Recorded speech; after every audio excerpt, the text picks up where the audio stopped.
अशोक वानखेड़े जी, प्रशांत किशोर की अपना सीवी लेके तो खैर घूम रहे हैं, लेकिन उनके सीवी पर मैंने आज नजर डाली है। हालांकि मेरी कोई हैसियत नहीं है नजर डालने की उनकी सीवी पर, लेकिन मैंने नजर डाली है उनकी सीवी पे, तो मुझे यही नजर आया कि जब नरेंद्र मोदी के साथ वो जुड़ते हैं तो अमित शाह इनसिक्योर हो जाते हैं, नीतीश कुमार के साथ जुड़ते हैं तो आरसीपी सिंह और ललन सिंह इनसिक्योर हो जाते हैं, ममता बनर्जी के साथ जुड़ते हैं तो जैसा सतीश जी अभी कह रहे थे कि अभिषेक बनर्जी जैसे लोग या एनसीपी की, सॉरी, टीएमसी की जो सेकंड लाइन लीडरशिप है वो इनसिक्योर हो जाती है। तो एक पर्दे के पीछे काम करने वाले व्यक्ति से, अहमद पटेल से तो कभी कांग्रेस में कोई इनसिक्योर नहीं हुआ। आखिर कारण क्या है कि प्रशांत किशोर जहां जाते हैं तात्कालिक लाभ उस पार्टी को मिल जाता है, जिसमें प्रशांत किशोर भी अपना हिस्सा बटाने, क्रेडिट में अपना हिस्सा बटाने उनके लोग पहुंच जाते हैं या उनकी पीआर एजेंसी। लेकिन प्रशांत किशोर से एक बतौर स्ट्रेटजिस्ट किसी स्ट्रेटजिस्ट से किसी को कोई इनसिक्योरिटी नहीं होनी चाहिए, ऐसा मेरा मानना है। लेकिन ये होता क्यों है? एक तो एक अवधारणा है, देखो, एक इनसिक्योरिटी ये शब्द नहीं यूज करना चाहिए जी। Arrogancy. Prashant Kishor contract sign करने के बाद इतने एरोगेंट हो जाते हैं कि दूसरे लाइन के लोग हर्ट हो जाते हैं। अहमद पटेल के बारे में सब कुछ बातें हो सकती, लेकिन अहमद पटेल एरोगेंट थे ये कोई नहीं कहेगा। अहमद पटेल ने कभी ऊंची आवाज में किसी को बात नहीं की और किसी को घर से निकाला नहीं। ये नहीं कहा कि आप मूर्ख हो, आपको समझ में नहीं आता। वो गुस्सा भी होते थे तो बोलते थे क्या कर रहे हो, समझ नहीं आ रही क्या, समझा करो भाई। इससे ज्यादा अहमद भाई को मैंने कभी गुस्से में देखा नहीं। तो आप किस पोस्ट पे होते हो और आपका एरोगेंस क्या होता है। मुझे याद है कि उत्तर प्रदेश में जब ये गए कांग्रेस के साथ पिछले विधानसभा में, मैंने पिछले विधानसभा, और लखनऊ में कार्यकर्ताओं को, जो वरिष्ठ कार्यकर्ता थे, उनसे बात करते समय ये उनको बोल गए कि आपको समझ नहीं आता। तो उन्होंने कहा हमको नहीं समझ में आता है। बोले तभी तो मुझे लाया गया। तब प्रकाश जोशी जो सेक्रेटरी थे, जो उत्तर प्रदेश रहे थे, उन्होंने माइक हाथ में लिया और प्रशांत किशोर की उतार दी पूरी। और उसके बाद वक्तव्य छपा और प्रकाश का तो कुछ नहीं हुआ, लेकिन प्रशांत किशोर को यह बोला गया कि आप लोगों के साथ तमीज से पेश करिए, हमारे सीनियर लोग हैं। बड़ी पार्टी में यह प्रॉब्लम है। प्रशांत किशोर ने अभी तक चढ़ते सूरज पे दांव लगाया। प्रशांत किशोर ने अभी तक डूबते हुए सूरज को नहीं निकाला। सबको पता था, आप और हम सब जानते थे कि अब डीएमके की बारी है करना तमिलनाडु में। वो आ गए। सारी दुनिया पहले से कह रही थी कि भैया चंद्रबाबू नायडू की नैया डूब रही है आंध्र प्रदेश में। फिर वो आए। ममता बनर्जी लड़के आएगी, और बीजेपी जितना प्रोपोगेट कर रहे थे, हम पहले दिन से कह रहे थे कि इतनी इजी नहीं है बीजेपी को बंगाल। इन्होंने उस पर हाथ रखा। सवाल है इस पे कोई क्यों बात नहीं करता कि उसी तृणमूल कांग्रेस को लेके गोवा में, अभिषेक जी, मैंने कई चुनाव देखे, गोवा के लोग भी हतप्रद हो गए, इतना महंगा चुनाव हो गया इस बार। बाकी पॉलिटिकल पार्टीज अपने औकात में रही, उनको मालूम था गोवा में ये नहीं चलेगा। लेकिन प्रशांत किशोर ने जो तृणमूल कांग्रेस से खर्चा करवाया, मानो कोई बड़े राज्य का चुनाव है, करोड़ों रुपए खर्चा करवाया, क्या हुआ, एक सीट भी नहीं आई। फिर आप ये बता रहे हो कि उनकी वजह से आ रहा है। मैंने इसीलिए कहा कि स्टैटिस्टिक लेके बैठना चाहिए। प्रशांत किशोर बताए तो सही कि कौन सी डूबती हुई नैया उन्होंने निकाली। प्रशांत किशोर पंजाब जाते, बीच में भागाते, उनको मालूम है कांग्रेस या टिकेगी नहीं, वहां नहीं टिके रहे। और अपने आप को भगवान जिस दिन कंसल्टेंट मानने लगता है, कई कारपोरेट सेक्टर हो, पॉलिटिकल सेक्टर हो, किसी भी सेक्टर में जो कंसल्टेंट होता है या कोच होता है, वो अपने आप को बैक में रखता है।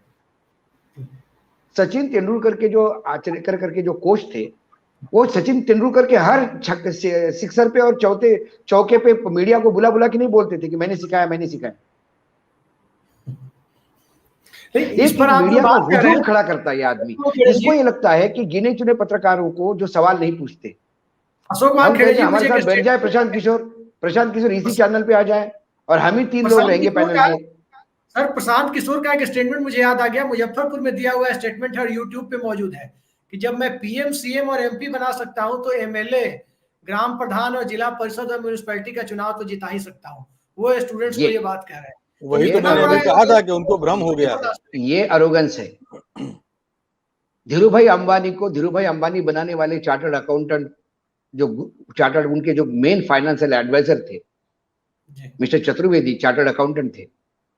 उनके बारे में लोग तब जानते हैं जब दिवाली के दिन आज भी मुकेश जी अपने घर में पूजा करने के पहले चतुर्वेदी जी को चरण छू के जाते हैं अपने यहाँ पूजा करने। तब लोग पूछते हैं धीरे से कि कौन है बंदा यार इसकी चरण छूने आते। तब पता पड़ता है कि इन्होंने पूरा फाइनेंशियल स्ट्रक्चर धीरूभाई का खड़ा किया। लेकिन उन्होंने अखबारों में नहीं बोला मैं एक धीरूभाई खड़ा कर सकता हूं तो आ जाओ 2-4 मेरे पास और 4 धीरूभाई खड़ा करो, ये नहीं बोला। प्रशांत किशोर का पब्लिसिटी हंग्री होना, अभी इसका जिक्र किया राजेश भाई ने, हो सकता था इस बार वो संभल भी जाते और कांग्रेस यूज भी कर लेती। लेकिन जब कांग्रेस से बाहर मैसेज ये जाने जाता है कि कांग्रेस डूब गई और मेरे सिवा कोई नहीं बचाएगा, तो फिर कांग्रेस जो सबसे बड़ा अपना ब्रांड, उनके पास तो अभी ब्रांड गांधी परिवार ही है। भला डूब गया है, वो दुकान बंद हो रही है, लेकिन सबसे बड़ा सेलेबल ब्रांड आज भी वहां गांधी ही है और कोई नहीं है।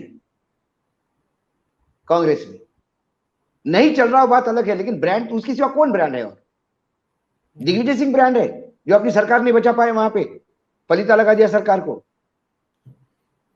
या फिर कपिल सिब्बल ब्रांड है जो चुनाव नहीं जीत सकते कांग्रेस पार्टी के बगैर। गिने चुने लोग हैं। कमलनाथ अपनी सीट निकाल सकते हैं लेकिन राज्य नहीं निकाल सकते। हुड्डा जी अपना राज्य निकाल सकते हैं लेकिन उनके ऊपर विश्वास नहीं किसी का। अशोक गहलोत, हुड्डा, ये 2-3 ही तो लोग बचे हैं अभी कांग्रेस में जो जमीन से जुड़े हैं, जो हुंकार भर के कह सकते हैं कि हम राज्य में कुछ कर लेंगे। बाकी लोग तो सब पैराट्रूपर है, ये परजीवी है, पैरासाइट से ही है। ये कांग्रेस पार्टी के ऊपर जिंदा है। पहले कांग्रेस पार्टी वर्कर्स पे जिंदा थी, अब ये सब नेताओं के, ये पार्टी के गुडविल पे जिंदा है, जो भी गुडविल बची हुई है। तो प्रशांत किशोर को ये वहां पे ये कहना कि मैं 1500 करोड़ रुपए लूंगा पर इसका हिसाब भी नहीं दूंगा, वो कांग्रेस है, वैसे ही पैसा नहीं लुटाएगी। 1500 करोड़ बड़ी बात नहीं है। वो 1500 करोड़ हमारे छत्तीसगढ़ के मुख्यमंत्री एक बार छींक भी देंगे तो 30,000 करोड़ निकल आएंगे। 1500 करोड़ क्या बात है? इतना भयानक भ्रष्टाचार चल रहा है छत्तीसगढ़ में। लेकिन देंगे किसके हाथ में? ये बची कुछ पार्टी भी, कार्यकर्ता भी भगा देगा। तृणमूल कांग्रेस में क्या हो गया? अल्टीमेटली पार्टी में झगड़ा होकर इनको किनारा करना पड़ा ना। अशोक वानखेड़े जी, मैं एक सूचना आपसे साझा कर रहा हूं एनोनिमिटी के साथ साथ कि प्रशांत किशोर पर एफआईआर करने वाले एक चुनावी रणनीति से जुड़े एक व्यक्ति ने मुझे बताया कि उनकी टीम पर उन्होंने एफआईआर भी कर रखी है, मामला सब जुडिस है। उन्होंने निजी बातचीत में मुझसे बताया था कुछ दिनों पहले कि जहां प्रशांत किशोर जाते हैं वहां मोटी रकम की मांग इनकी टीम की तरफ से की जाती है, और साथ साथ जो इनका पीआर चलता है, जो मीडिया में से जुड़े हुए लोग हैं, कुछ ऐसे मीडिया घराने उनको ये प्राइवेट कंपनियों से ऐड भी दिलवाते हैं, और ऐड दिलवाने में उस मीडिया संस्थान के कुछ लोग होते हैं, मेरे सब नहीं है, उन्होंने जो मुझे बताया वो मैं आपसे शेयर कर रहा हूं, उसका कोई 1% या 0.5% शेयर इंसेंटिव के तौर पर व्हाइट मनी में उन पत्रकारों को भी जाता है। ऐसा उन्होंने मुझे बताया, जिनकी प्रशांत किशोर के मैं आपको अभिषेक जी, मैंने शेयर किया था आपसे शेयर किया था मैंने कि जब ये शरद पवार जी को मिलने गए थे, शरद पवार हॉस्पिटल से घर आए थे, अपने मुंबई वाले घर पे थे। इन्होंने 2-4 जगह से अप्रोच करके शरद पवार का अपॉइंटमेंट लिया। सर एक कर्टसी विजिट के लिए गए और जाने के पहले पूरे मीडिया को बता के गए कि शरद पवार ने मुझे बुलाया। दिन भर सारे मीडिया पे चलता रहा कि अब शरद पवार को हायर कर रहे हैं और शरद पवार को, अब शरद पवार के लिए काम करेंगे, ये करेंगे, और इस आदमी ने किसी बात का खंडन नहीं किया, वो चलने दिया। शरद पवार की तबीयत ठीक नहीं थी, वो क्या खंडन करते। उसके बाद जब शरद पवार जी यहाँ दिल्ली आए और मैंने उनको पूछा कि आपने पीके से बात की, तो वो जोर से हंसे। बोला एक तरफ यार तुम हमको बोलते हो कि हम चाणक्य और हमको भी इसको हायर करना पड़े, तो फिर हम काहे के चाणक्य। और फिर उन्होंने कहा मतलब फिर इतनी देर बात क्या हुई? बोला ये कर्टसी कॉल के लिए आए थे, थोड़ी देर के लिए मिलने के लिए।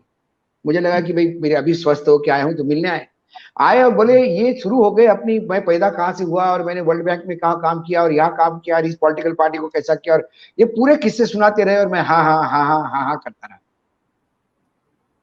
और उसके बाद बोले नमस्ते करके चले गए, कोई बात नहीं हुई।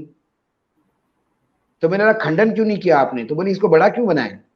कोई भी आके मुझसे मिलके जाके कहेगा कि शरद पवार ने मुझे कहा कि तुम मोदी से बात कर लो, कल मैं भी जाके बाहर आके कहूं कि अभी शरद जी से बात हुई, उन्होंने कहा कि मोदी के पास जाके आप माफी मांग बोलो कि शरद पवार माफी मांगने आ सकते हैं। किस किस बात का खंडन करेंगे? तो इनके पास एक मीडिया की टीम है, और खास करके जब 600 पन्नों का ये जो चला उस दिन, बाप रे बाप, 50 कॉल अलग अलग पत्रकारों से, भाऊ एक्सक्लूसिव, आप समझ नहीं रहे हो, मैं आपके साथ शेयर करता हूँ 600 पन्नों का। मैंने, मुझे नहीं चाहिए भाई, ये नहीं चाहिए, ये बोगस है। बोले अरे पी के बोगस है। मतलब पी के बोगस नहीं, ये कागज बोगस है। और सब ने अल्टीमेटली ये कहा कि आपके मन में कोई पीके के खिलाफ कुंठा है, इसलिए आप ऐसे बोल रहे हो। और ये सब करके जब इंडियन एक्सप्रेस का सुबह का जो खबर पढ़ के मैंने ट्वीट की और एक एक को फोन कर रहा था, तो पहले 2-4 फोन करने पे तो उसने जवाब ही नहीं दिया, फिर कॉल बैक आया, हाँ भाऊ जरा मैं थोड़ा सा व्यस्त था। मैंने, हाँ बोलो। मैंने वो पढ़ी इंडियन एक्सप्रेस की खबर, मैंने व्हाट्सएप भी किया आपको। हाँ पता नहीं ना क्या गड़बड़ हो गई, अब हमको तो वही बोला गया था, यही है। अब वो इंडियन एक्सप्रेस को बताओ एक्सक्लूसिव दे गया। क्योंकि आपको मात्र जब आप पत्रकारिता में है, मैंने इस फिर कहा कि राजेश भाई से हमने बहुत सीखा भाई, एक आदमी जब खबर बताता है तो 4 जगह से उसको कंफर्म करनी होती जी। क्योंकि हर आदमी का अपना एक इंटरेस्ट होता है, और हम ऐसी दूसरे की खबरें ले लेके यदि चलाने लगे तो किसी का इंटरेस्ट अननोइंगली हम किसी के हाथ में टूल बनते हैं। 4 जगह से क्रॉस करोगे तो आपको पता पड़ेगा कि इसमें ऑथेंटिसिटी क्या है। तो मैंने बोला भैया मैं तो मेरी खंदा तो नहीं दूंगा प्रशांत किशोर की बैसाख, मैंने वो पाल के ले जाने के लिए, उनको कहीं ले जाना होगा, आप जानो। अभी भी रिपोर्टर्स पे मैसेज आता है कि एक प्रशांत किशोर के बारे में कुछ लोगों से पॉजिटिव, मतलब एक चैनल की रिपोर्टर ने मुझे कहा कि मेरे असाइनमेंट ने कहा कि भाई उन तमाम कांग्रेस के नेताओं से बात करो जो प्रशांत किशोर के बारे में पॉजिटिव बोले। अब मुझे बताओ इसका क्या मतलब है? ये डिजाइन किया हुआ पैकेज है। और पैकेज कौन डिजाइन करता है? दिग्विजय सिंह ने तो मनोरंजन भारती को सब लोग बाबा कहते हैं, उन्होंने यहाँ तो पूछ लिया उनसे कि भाई लोग आना चाहते हैं, तो उन्होंने तो यहाँ तक कह दिया दिग्विजय सिंह ने कि बाबा आप भी आना चाहे तो आप भी आ सकते हैं कांग्रेस पार्टी में। अब इससे बड़ा तंज क्या होगा प्रशांत किशोर पर? तो ये बातें चल रही है। ये अलग अलग सेक्टर से अलग अलग बातें होती है, कईयों के नाम परोसे जाते हैं। मुझे नहीं लगता कमलनाथ को पूछा होगा मैडम ने कि मैं पीके को लूं कि नहीं लूं, और कमलनाथ ने भी लोग बोला होगा मैडम ले लो। अब कमलनाथ का नाम बिल फाड़ दिया, कमलनाथ ने इनका काउंटर किया नहीं, अब कमलनाथ किस किस का काउंटर करेगा?